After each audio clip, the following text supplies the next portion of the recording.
நீங்கள் நன்றி செலுத்தினால் எனது அருளை அதிகமாக்குவேன், மாறு செய்தால் என்னுடைய வேதனை மிக கடுமையானதாக இருக்கும் அப்படின்னு சொல்லிட்டு அல்லாஹ் அத்தியாயம் 14:7 சொல்லி காமிக்கிறான். இது இறங்கிய சூழல் என்ன அப்படின்னு பார்த்தோம்னாக்க, மூசா அலைஹிஸ்ஸலாம் அவர்கள் தம் சமூகத்திடம் அல்லாஹ் செய்த பேராற்றலையும் உதவியையும் நினைவுபடுத்துகிறாங்க.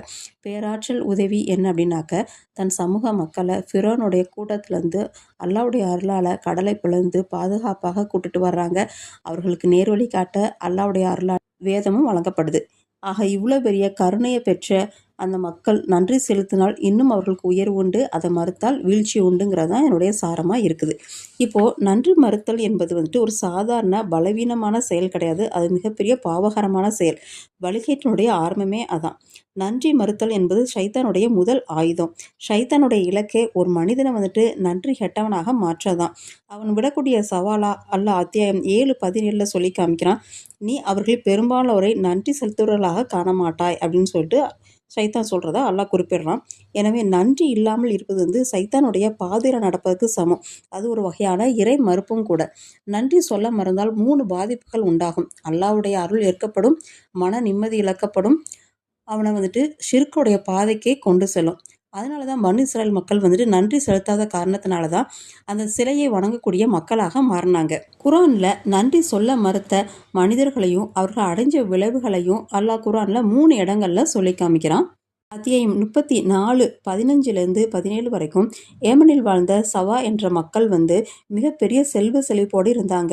அவங்களுக்கு அல்லாஹ் 2 தோப்புகளை கொடுத்துருந்தான். அவங்க உழைக்காமலேயே அந்த கனிகள்லாம் அவங்க கையில் வந்து விழுகிற அளவுக்கு அவ்வளோ செழிப்பாக இருந்தது. அவங்க நன்றி செலுத்த மறந்த காரணத்தினால அல்லாஹ் அங்கே இருக்கக்கூடிய அணையை வந்து உடைக்க செய்து வெள்ளப்பெருக்கு ஏற்பட்டு அந்த தோப்புகளை வந்து அப்படியே அல்லாஹ் அழிச்சிடுறான். இன்றைக்கும் நம்ம ஏமன் நாட்டில் மாரிப் அப்படிங்கிற ஒரு அணை வந்து சிதைஞ்ச நிலையில் இருக்கக்கூடியதை காண முடியுது. அடுத்ததா அத்தியாயம் 28 76-82 வரைக்கும் மூசா அலைஹிஸ்ஸலாம் அவர்களுடைய சமூகத்தில் வாழ்ந்த காரூனை பற்றி அல்லாஹ் குறிப்பிடுறான்.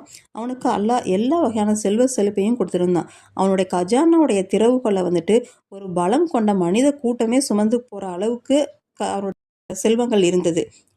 இதுக்கு அல்லாவுக்கு நன்றி செலுத்தாமல் இது என்னுடைய அறிவால் கிடச்சது, இது நான் சம்பாதிச்சதுன்னு சொல்லிட்டு ஆணவமாக அலைஞ்சான்.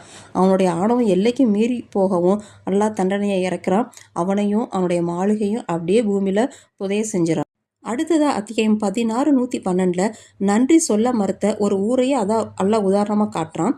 அந்த ஊர் மக்களுக்கு அல்லாஹ் செல்வ செழிப்பை ஏற்படுத்தி கொடுத்துருந்தான். எந்த ஒரு பயமும் இல்லாமல் ஒரு நிம்மதியான ஒரு பசி இல்லாத வாழ்க்கையை வாழ்ந்ததாக அல்லாஹ் சொல்கிறான்.